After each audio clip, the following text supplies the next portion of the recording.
Sigurður Ásgrímsson, yfirmaður séraðgerða og sprengjueyðingasveitar Landhelgisgæslunnar, fagnaði 70-afmæli fyrr í mánuðinum og lætur af störfum nú áramótin eftir rúmlega 30 ára farsælt starf hjá Gæslunni. Sigurður fæddur á Siglufirði þann 3. desember 1951 og ólst þar upp hjá foreldrum föður síns en síðar hjá föðurbróður sínum og konu hans. Það einhvern veginn ákveðið að ég sé tekin í fóstur hjá ömmu minni og afa. Og eftir sem ég var sagt að systir hans pappa þá hafði móðir mín tekið það loforð af ömmu minni að ég færi aldrei yrði þar og færi aldrei til einhverja fósturmóður. Og amma mín var búin að ala upp 10 börn, þannig að ég var til hún deyr og við byggum í húsi sem afi hafði byggt og afi og amma byggu á efri hæðinni og Sveinn og hans sína voru á neðri hæðinni sem var Sveinn og sonur afa eða þeirra og þannig að þá raun og veru tóku þau svona að hluta til við uppeldinu, annars eins og ég hef oft sagt að ólíf mig bara upp sjálfur og þannig hófst þessi ævintýra mennska öll sem maður búinn að taka þátt í.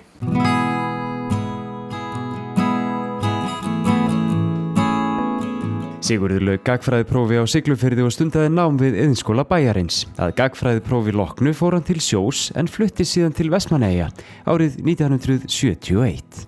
Það var hringt í mig frá Vestmannaeyjum og mér var boðið að koma þangað og búa hjá systir hans pappa og maðurinn hennar var rafvirkjameistari og var með rafmagnsverkstæði í Eyjum og lærði rafvirkjun og ég sló til bara. Ég aðlagaðist fljótt öllu og eignaðist fljótt vini og ég var nýbyrjaður í björgunarfélagi Vestmannaeyja og í slökkviliðinu þegar gosið byrjaði. Þannig að ég segi stundum að ég hafi farið í lengsta brunaútkall á Íslandi sem stóð í 6 mánuði. Þegar ég lít út á gluggann þá sé ég að það gríðarlega mikill eldur í austri. Þá var gosið hafið og sprungan og opnað svona hægt og rólega.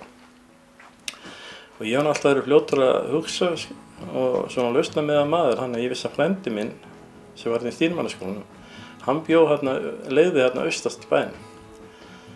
Þannig að ég vissi með mér, það verður að gera eitthvað í þessu, svo ég náði sambandi við hann og við vorum með pick-up í vinnunni og ég fór á honum og náði þau, hann og konas og 1 barn og við tókum allt sem það átti, það var svo mikið og fórum með út á Heiðaveg þar sem ég bjó. Þannig að síðan var þetta hús bara nóttina í fyrstu kirkjubæðinni, þetta var þar. Fyrstu dag og fyrstu viku gossins var þetta bara eins og maður var í einhverjum stríðsástandi. Maður svaf upp á slökkvibílnum með teppi ofan á sér stundum á nóttunni og það var erfitt að ná í mat fyrst að byrja með. Eina skipti sem ég brotist inn, annars staðar en heima hjá mér, það var í kaupfélagi með lögregluvernd. Við fórum í lögreglu og vorum brutist inn í kaupfélagi. Náttúrulega aðalmálið var að ná í sígarettu. Og þetta var bara, fyrst að þetta fór nú ekki verið en þetta, það var nú bara eitt sem lét lífið í Skósi og þá hefði ég ekki viljað missa þessu reynslu. Og þarna kannski móta svolítið það sem að síðar verður að þínu ævistarfi, þar að segja þarna tekur virkan þátt í björgunarfélaginu eins og segir og ert við störf í slökkviliðinu og þarna í raun og veru kannski má segja að þetta hafi byrjað. Já, það má eiginlega segja að þetta byrjaði þar. Ég gat eiginlega aldrei slitið mig frá þessu eftir að ég var komin í þetta. Og ég man alltaf eftir því ég man eftir að ég kom til Reykjavík og átti erfitt með að sofa. Það var engar drunur, það var engar sprengingar í gígnum eða neitt sem það voru alltaf á nóttunum. Það var að læra að sofa við þetta.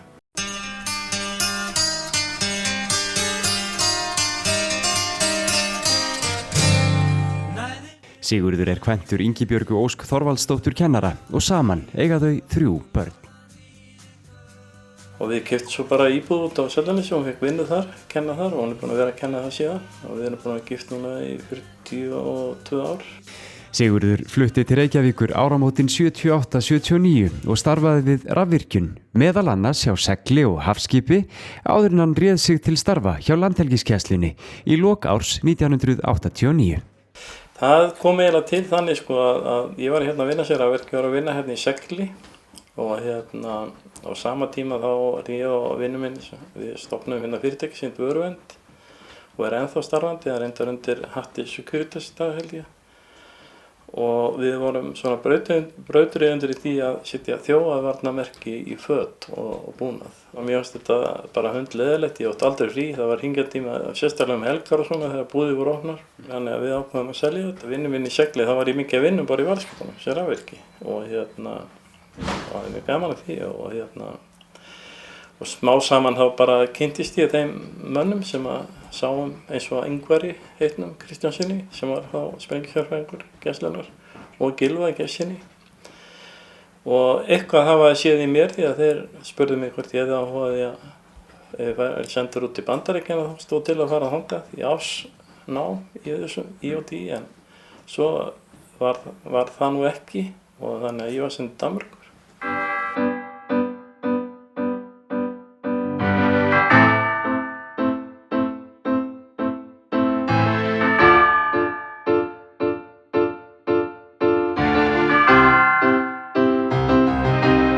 Og manstu hvernig tilfinningin var? Fyrsta útkallið, fyrsta tundurdublið, þú hefur væntanlega hugsað að ég má ekki klúra þessu. Þannig fyrsta útkallið sem ég fékk var líka bara 1 eða 2 dögum áður en ég byrjaði að vinna á Gæslunni. Og þá fór ég með Ingvari Kristjánsinni vestur á Ísafjörða í Dubl sem var komið með togara þangað. Og það var mjög eftirminnilegt því að Dublið var orðið mjög illa farið og þetta er orðið ryðgað og það er orðið jafnvel, það getur skorið sig á stálinu það er orðið svo beitt.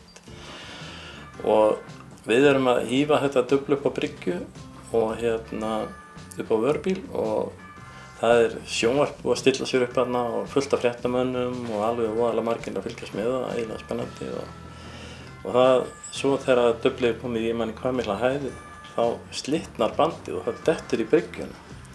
Og við stóðum bara hérna kjörir, ég og Ingvar, en við sáum mér datt ekki í huga að taka til fótar, en við sáum þetta fréttamennina bara í iljartan á þeim eitthvað og allir löggan og allir bara hurfu. Ég sagði eftir að það skipti engum alveg að löpa í burtu og það hefur sprungið í loft og hvað sem er. Hefðu ekki sloppið? Nei, þeir hefðu ekki sloppið sko.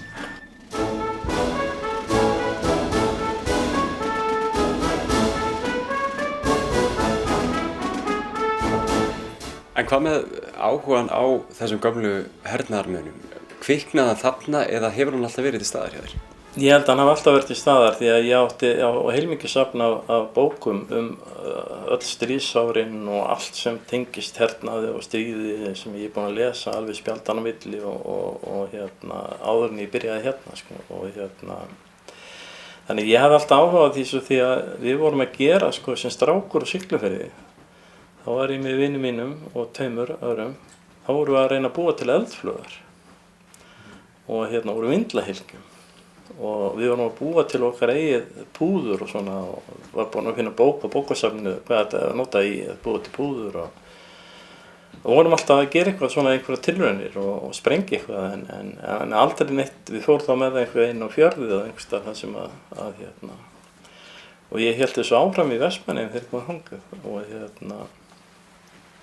hafði gríðarlegan áhuga á þessu og þannig að það hefur verið, það hefur alltaf legið undir niður enda þegar ég var spurður að því að Ingvari hvort ég hefði áhuga að fara að læra þetta þá sagði ég bara já. Svo kona mín ekkert var alveg hrifin að því þegar ég sagði henni frá þessu.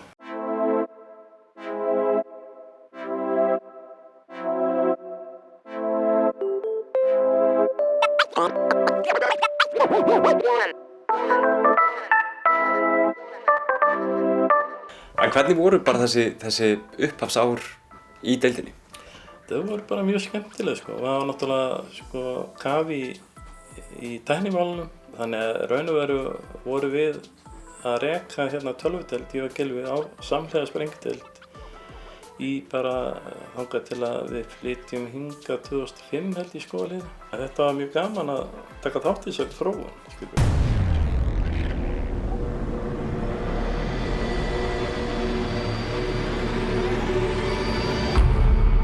Hættulega sem að komst í raun og veru er eins og við lentum í nokkuð oft að það er að meðhöndla gamalt dínamít til dæmis eins og við lentum í verkefni á Ísafirði þar sem voru, ég held að vera hátt í 300 kíló af dínamíti sem var inn í áhaldahúsi bæjarins sem er hjá steypistöðinni nánast inn í miðjum bæ Og það var þar þannig að það var svona kaffiskúr inn á verkstæðinu og það einhver þurfti að fara þar upp á þak og rekst á þetta.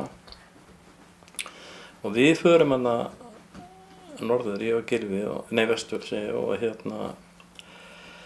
þá var þetta dínamitt og ég á einhversta myndir af þessu, það sem það bara brúnt næturklúsir fljótandi í öllum pókum en við höfum ákveðna aðferð við að stabilisera það og það virkar í svona 2 tíma og þessum 2 tíma höfum við tíma til að koma því í burtu og við útvöfum okkur þau efni sem þurfti það og blönduðum það þarna og sprautum í síðan inn í þetta saman. En þarna var sko upp á þessu skúr upp undir lofti, var 30 stiga hiti og maður var með gasgrímu því að þú getur ekki andað, þetta bölvar óþarfa andans að þér, þetta bara næturklúsin, það verður bara hjartsláttartruflanir og hausverk og alls konar.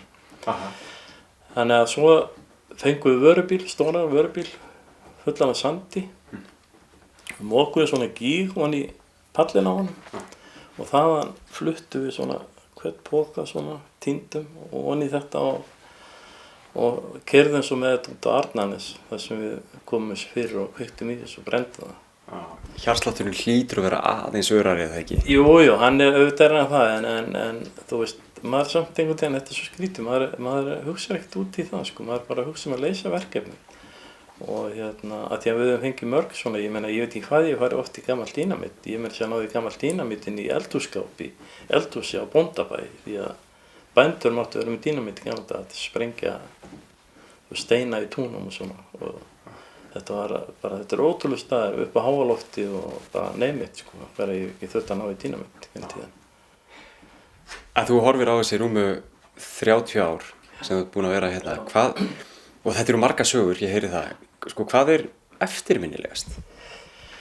Ég veist að það bara svo margt, sko, ég meina maður náttúrulega sko, hefur tekið þátt í alls konar verkefnum hérna í genni tíðina, misflóknum, eftirminnilegt til dæmis náðum upp Jóni Hákoni sem var á rúmlega 80 metra dýpi sem var svona talið kannski ekki alveg þú veist, auðvelt en það hafðist og tókst og það svo til þess að náðum Akrafjallunarflót á sín tíma sem finnst mér afrek út af þessi skipi og full lestað og strandaði hann utan í kletti og það náðist að draga það út og koma því til Hafnar og Eskifirði og bjarga farminum en það alltaf gaman þegar maður leysir svona verkefni.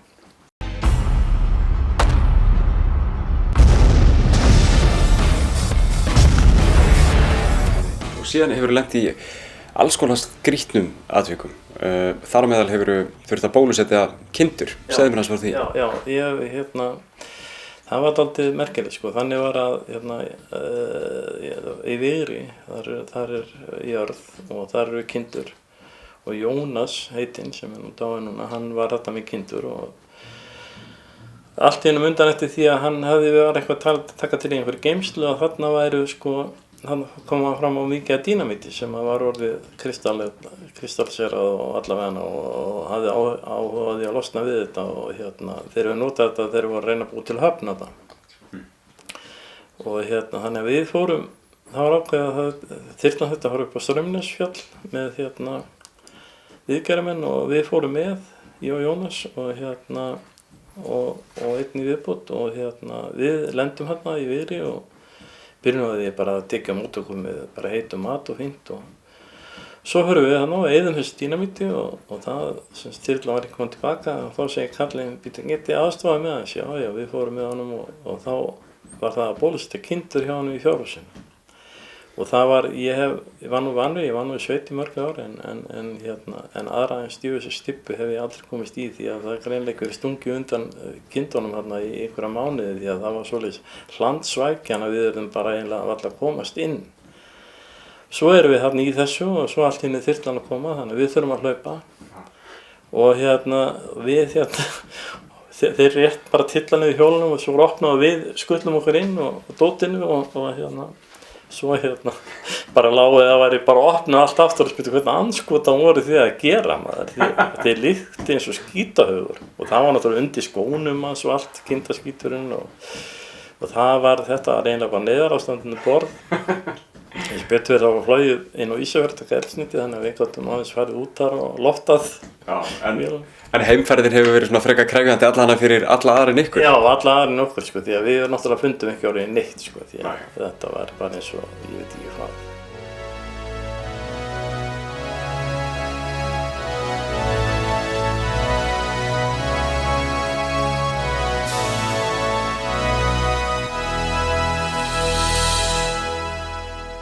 Þú horfir einmitt yfir þessi 30 ár, sko, hverju ertu stoltastur af? Ég bara stoltur að ég hafa unnið hérna á Gæslunni sko held ég.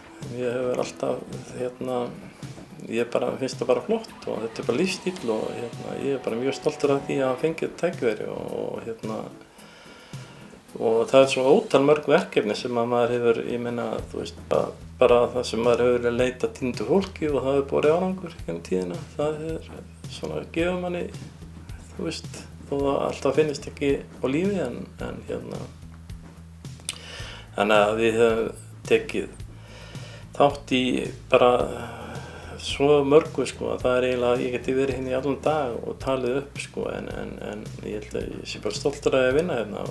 Eitt sem ég langar að nefna var þetta Siglufjörður, að þegar að því að Freyja núna gerði út frá Siglufirði, mér langar að segja að ég var nú ekki búin að, en amma mín var náttúrulega mikill frumkvöðl í Sjóðsafnafélagi Íslands og var formaður þess deildarinn á Siglufirði í mörg ár og barðist meðal annars fyrir því að allir hennar synir voru sjómenn og hún var búin að missa suma í hafið og þannig að hún barðist mikið fyrir því og kvennamanniska því að þegar Albert var smíðaður og átti að verða björgunarskúta á Norðurlands en svo kom hann náttúrulega til norður en þannig að þetta rifjaðist allt upp fyrir mig þegar Freyja kom. Ég veist að svona, það var efnast þetta gamla loforð frá því ég veit í hvenær. Já. Þannig að einhvers staðar amma þín sátt? Já, væntanlega. Ég hef trúið því að hún sé mjög sátt bara.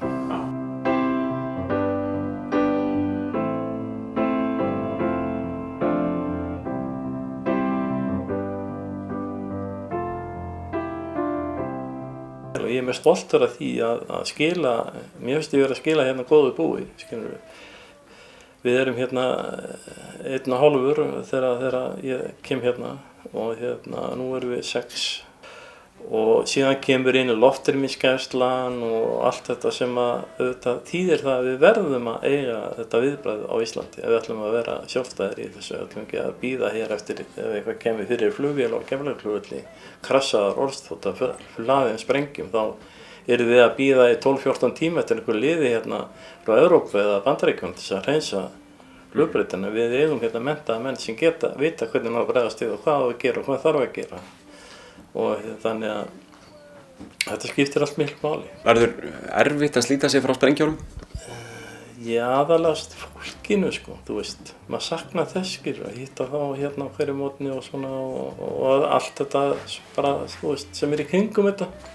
Af því að ég hef nú verið þeirri gæfu og aðnjótandi að í þessu starfi sem ég er í þá hefur náttúrulega verkefnið þannig að við þurfum að vinna með öllum deildum, skilur við, og fljúga með þyrlunum endalaust og við farum út á sjó með skipunum og við leysa verkefni út á sjó og allavega þannig að maður þekkir alla, skilur við, maður er svona nánast orðið alla og það hafi kannski aðeins minnkað núna síðustu 2-3 árin en þannig að maður er bara að sakna vinnunni sko.